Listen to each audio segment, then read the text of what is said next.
10 weeks, that's about 72 days left until the first GCSE exam on May the 15th. When you break it down, it honestly isn't a lot, about a week per subject. But that's why in this video, I'll be talking about a 10-week revision plan that you guys can use to revise the most effective ways possible and use these 10 weeks to your maximum ability. As you approach your GCSE exams in 10 weeks, it is important to have a plan in place. And while you may hear some people say, oh, GCSEs don't matter, or I revised for mine in 1 week and still got straight 9s. Honestly, most of the time that's not true, and it's not worth putting your GCSEs and possibly your future in the hands of some people and their maybe ignorant type comments. That's why it's important that you guys use these next 10 weeks to the best of your ability. Use this time to prepare effectively, be focused, and use the best revision methods to get the top grades. So now let's get into a week by week breakdown of what you guys should do to revise and how you guys can revise to get the best grades possible. So the first week.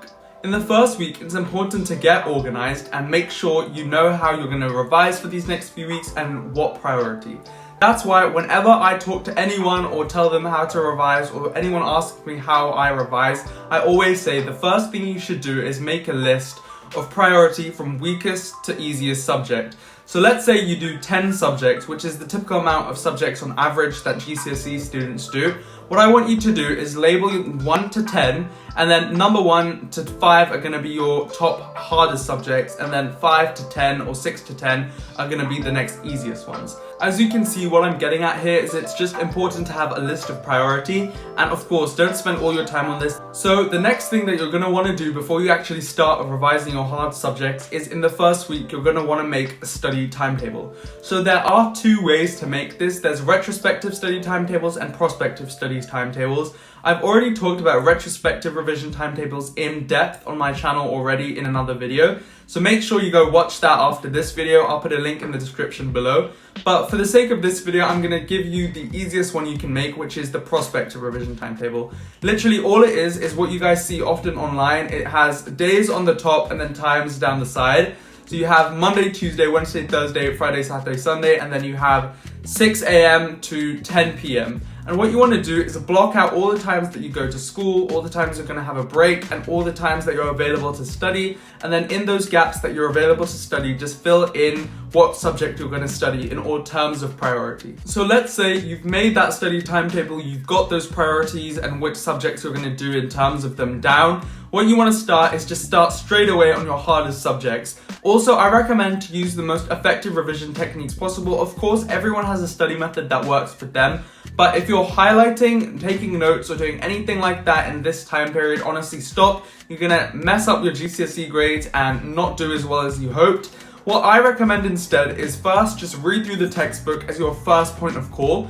Then go watch a video on what you just learned and try and remember it through that. And if that helps, what you want to do is start doing practice questions. Of course, you don't want to do them immediately. You want to start actually having a basis for the theory. So what I recommend is first you do spend your first few revision sessions just focusing on theory and the different things that you need to know. One way I recommend you do this is use the physics and maths tutor flashcards available on their website. I honestly use them along with my own Anki flashcards to revise. They're really super useful, and it's something that saved me many times, and they're totally free to use. Honestly, when you break it down, guys, 3 weeks, that's plenty of time if you put in the hours just to revise and focus on your hardest subjects. And next up, what I want you to do from week 4 and 5 is to focus on subjects that you're more confident in. Perhaps you're more confident in the English, history side of stuff like I was. Then what you want to do is practice some questions or start making your quote sheets or dates or timetables for stuff like that. Then week 6 and week 7, focus on exam technique and just doing past papers. Ideally, from up to week 6, in the next 6 weeks, you'll have done all the revision for your weaker subjects in terms of theory, using those flashcards that you find on physics and maths tutor, using past papers, and using mind maps or whatever other study techniques that you guys like to use. So from week 6 to week 7, maybe even possibly week 8, I want you to focus on your hardest subjects and do exam past paper questions on them. That will just allow you to apply the information, which is what the new spec GCSEs are all about, applying information. Even A-levels are the same when you get to them, all about applying the information. If you know how to do the theory but you can't apply it, you won't get the marks and you won't get those grades that you want in the summer. That's why I'm just emphasizing this. Apply the knowledge that you've learned and use past paper questions. Use them now instead of later. It absolutely saves you when it comes to it. And this week 6 to 7 time is all about just finding your weaknesses and grinding and finding them and absolutely smashing them out the park, getting rid of them so you don't have them anymore before it comes to the exams. Then week 8 to 9, make sure you review all your notes, that you've got them already, and also just keep doing exam practice papers.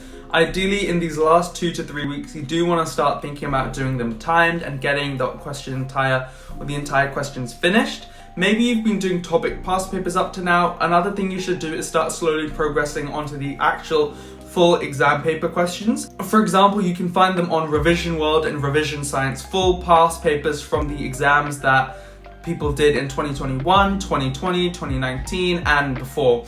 And honestly, those are really useful, even more useful than the topic specific papers, because they allow you to go through multiple topics really fast, every question, and just allow you to see how it would actually be like in the exam. Week 10. Use for final preparations, reviewing notes, going over stuff again and again until you absolutely ace it. Go over your flashcards, make sure you have them all ready, do more practice questions. This final week is all about just tying up loose ends and completely cementing your knowledge for what's to come in the next few weeks. So I hope that made sense.